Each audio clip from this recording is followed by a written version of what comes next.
BJP ప్రభుత్వం గాంధీ కుటుంబ గౌరవం తగ్గించడం కోసం గాంధీ కుటుంబంపై నేషనల్ హెరాల్డ్ పేరుతో అక్రమ కేసులు పెట్టి గత 10 సంవత్సరాలుగా వేధించే ప్రయత్నం చేసిందని డీసీసీ అధ్యక్షుడు పున్నా కైలాష్నేత అన్నారు.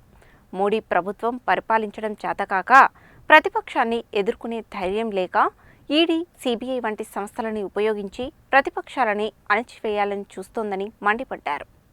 నేషనల్ హెరాల్డ్ కేసులో గత 10 ఏళ్లుగా అక్రమ కేసులతో సోనియా గాంధీ, రాహుల్ గాంధీలను బీజేపీ కేంద్ర ప్రభుత్వం వేధించడాన్ని నిరసిస్తూ గురువారం నల్గొండ డీసీసీ అధ్యక్షుడు పున్నా కైలాష్నేత ఆధ్వర్యంలో నల్గొండ బీజేపీ జిల్లా కార్యాలయం ముట్టడి కార్యక్రమం చేపట్టారు. ఈ ముట్టడి సందర్భంగా కాంగ్రెస్ కార్యకర్తలు బీజేపీ కార్యాలయానికి చేరుకొని బీజేపీ పార్టీ ప్రధాని మోడీకి వ్యతిరేకంగా నినాదాలు చేశారు. దీంతో బీజేపీ పార్టీ కార్యాలయంలో ఉన్న బీజేపీ నాయకులు, కార్యకర్తలు కాంగ్రెస్ నాయకులకు ధీటుగా నినాదాలు చేశారు. దీంతో కొద్దిసేపు బీజేపీ కార్యాలయం వద్ద ఉద్రిక్తత పరిస్థితి నెలకొంది. అప్పటికే అక్కడికి చేరుకున్న పోలీసులు ఇరు పార్టీల నాయకులను అడ్డుకొని కాంగ్రెస్ పార్టీ నాయకులను, కార్యకర్తలను అరెస్టు చేసి నల్గొండ 2 టౌన్ పోలీస్ స్టేషన్కి తరలించారు. ఈ సందర్భంగా కాంగ్రెస్ జిల్లా అధ్యక్షుడు పున్నా కైలాష్నేత మాట్లాడుతూ కేంద్రంలోని బీజేపీ ప్రభుత్వం గాంధీ కుటుంబ గౌరవం తగ్గించడం కోసం గాంధీ కుటుంబంపై నేషనల్ హెరాల్డ్ పేరుతో అక్రమ కేసులు పెట్టి గత 10 సంవత్సరాలుగా వేధించే ప్రయత్నం చేసిందని ఆరోపించారు. మోడీ ప్రభుత్వం పరిపాలించడం చేతకాక ప్రతిపక్షాన్ని ఎదుర్కొనే ధైర్యం లేక ఈడీ, సీబీఐ వంటి సంస్థలను ఉపయోగించి ప్రతిపక్షాలను అణచివేయాలని చూస్తోందని మండిపడ్డారు. దేశానికి స్వాతంత్ర్యం తీసుకొచ్చిన కాంగ్రెస్ పార్టీని, గాంధేయ సిద్ధాంతాలను ధ్వంసం చేయడానికి బీజేపీ మోడీ ప్రభుత్వం కుట్ర చేస్తుందని ఆయన ఆరోపించారు. ప్రజాస్వామ్యంపై నమ్మకం లేని మోడీ రాజ్యాంగ సంస్థలైన సీబీఐ, ఈడీ, ఐటీ లాంటి సంస్థలను ఉపయోగించి సోనియా గాంధీ, రాహుల్ గాంధీలను ఇబ్బంది పెడుతున్నారని మండిపడ్డారు. నేషనల్ హెడ్ కేసుపై ఢిల్లీ హైకోర్టులో సోనియా, రాహుల్పై క్లీన్ చిట్ లభించిందని, ఈ కేసు వెనుక బీజేపీ హస్తం ఉందని అన్నారు. దేశ సంపదను అంబానీ, అదానీలకు దారదత్తం చేస్తున్న మోడీ కుట్రలను ప్రశ్నిస్తున్న రాహుల్ గాంధీపై కక్షపూరిత చర్యలకు పాల్పడుతున్న బీజేపీ ఆటలు సాగవని అన్నారు. గాడ్సే సిద్ధాంతాలను అనుసరిస్తున్న బీజేపీకి కాలం చెల్లిందని, గాంధీ సిద్ధాంతాలను అనుసరిస్తున్న రాహుల్ గాంధీ 2029లో ప్రధాని అవుతారని అన్నారు. ఈ కార్యక్రమంలో జిల్లా ఎస్సీ సెల్ చైర్మన్ బోడస్వామి, మాజీ ఎంపీపీ చామల శ్రీనివాస్, మాజీ జెడ్పీటీసీ చంద్రారెడ్డి, కాచిరెడ్డి నరేష్, ఐఎన్టీయూసీ జిల్లా అధ్యక్షుడు అంబటి సోమన్న, కృష్ణయ్య, కన్నారావు, పోకల దేవదాసు, గాజుల శ్రీనివాస్, చిలుకూరి బాలు, ముంతాజ్ అలీ, ఎండీ ఆరిఫ్, మల్లేష్ గౌడ్, రాజేందర్ రెడ్డి, బట్టు జగన్ యాదవ్, పారిజాత సుజాత, యేసుపాదం, లక్ష్మీనారాయణ, సుధాకర్ ముదిరాజ్, ముచ్చపోతుల శ్రీనివాసులు, బొల్లం వెంకన్న, ఆరళ్ల సైదులు, నాయకులు, వివిధ మండల పార్టీ అధ్యక్షులు, బ్లాక్ కాంగ్రెస్ అధ్యక్షులు, మాజీ కౌన్సిలర్లు, యూత్ కాంగ్రెస్ నాయకులు, ఎన్ఎస్యుఐ, ఐఎన్టీయూసీ, సేవాదళ్, మహిళా Congress, ST cell, SC cell, minority Seva Dal కార్యకర్తలతో పాటు సర్పంచులు, కార్యకర్తలు తదితరులు పాల్గొన్నారు.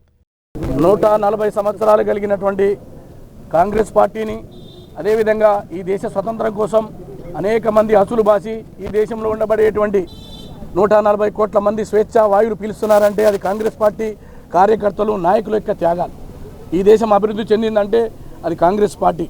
అనేక మంది తమ జీవితాలని కుల, మత, వర్గ భేదం లేకుండా ఆనాడు హిందువులు, క్రైస్తవులు, ముస్లింలు అనేక మంది తమ జీవితాలని, ఆస్తులని దారాదత్తం చేసి బ్రిటిష్ వారికి వ్యతిరేకంగా పోరాటం చేసి దేశానికి ఆత్మగౌరవం నిలబెట్టడం కోసం అనేక మంది పనిచేశారు. అటువంటి ఇవాళ ఈ దేశంలో మరి ప్రధానమంత్రిని త్యాగం చేసినటువంటి శ్రీమతి సోనియా గాంధీ గారు, రాహుల్ గాంధీ గారి మీద నేషనల్ హెరాల్డ్ కేసులో అక్రమైనటువంటి కేసులు పెట్టిరని చెప్పేసి సుప్రీంకోర్టులో తేటతెల్లమైంది.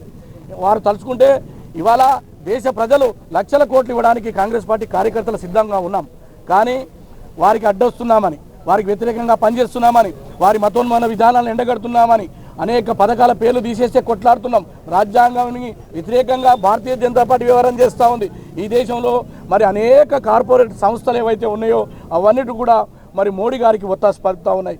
దేశ సంస్థలు కొనాలని అంబానీ, అదాని కుట్రలు చేస్తుంటే దానికి ఒత్తాసు పలుకుతూ మరి నరేంద్ర మోడీ గారు ఈ దేశంలో గాంధీజం బతకొద్దు, ఈ దేశంలో కాంగ్రెస్ ఉండకూడదు అనేటువంటి కుట్రలు ఏదైతే ఉన్నాయో దాన్ని అన్నిటికీ సమాధానం చెప్పడానికి కాంగ్రెస్ పార్టీ కార్యకర్తలు ఇవాళ లేచినాం. అందుకోసమే భారతీయ జనతా పార్టీని అడుగడుగున అడ్డుకుంటాం. రాజకీయాల్లో, ఎన్నికల్లో ఓటమి చెందినా గెలిచినా ఈ దేశ ప్రజల కోసం మరి బలిదానం చేసినటువంటి శ్రీమతి ఇందిరాగాంధీ, రాజీవ్ గాంధీ యొక్క వారసత్వాన్ని ముందుకు తీసుకుపోతూ 140 కోట్ల మంది ప్రజలకు ఇవాళ హక్కుల కోసం పోరాడుతున్నటువంటి మా రాహుల్ గాంధీ దేశ నాయకుడిగా 2029 వచ్చిన తర్వాత భారతీయ జనతా పార్టీ యొక్క అరాచకాలను కూడా సహించమని కూడా హెచ్చరిస్తూ ఇవాళ నల్గొండలో భారతీయ జనతా పార్టీ యొక్క ఆఫీసు ముట్టడికి కార్యక్రమానికి పోతా ఉన్నాం. ఒక్కసారి మరి దేశంలో ఉండబడేటువంటి కాంగ్రెస్ అభిమానులు గట్టిగా నినాదం చేస్తే నరేంద్ర మోడీ గద్దె దిగడం ఖాయమని కూడా ఈ సందర్భంగా హెచ్చరిస్తా ఉన్నా. తస్మాత్ జాగ్రత్త. ఈ దేశంలో ఉండబడేటువంటి అణగారిన వర్గాలు బీసీ ఎస్సీ ఎస్టీ వర్గాల యొక్క హక్కులను కానీ ఆత్మాభిమానాన్ని కానీ అభివృద్ధిని కానీ విద్యను కానీ అన్నింటినీ తీసుకొచ్చిన కాంగ్రెస్ పార్టీకి మాత్రమే హక్కు ఉంది. మీరు ఏం చేసారు 40 సంవత్సరాల్లో? మేము అభివృద్ధి చేస్తే దాని విధ్వంసానికి పాల్పడుతూ ఉన్నారు. మీ బంధువులు ఎవరు? అంబానీ అద్వానీలు మరొక కొంతమంది. కానీ మా బంధువులు ప్రజాబంధువులు 140 కోట్ల మంది ప్రజలు సోనియా గాంధీకి రాహుల్ గాంధీకి అండగా నిలబడతారని కూడా ఈ సందర్భంగా మనవి చేస్తా ఉన్నాం.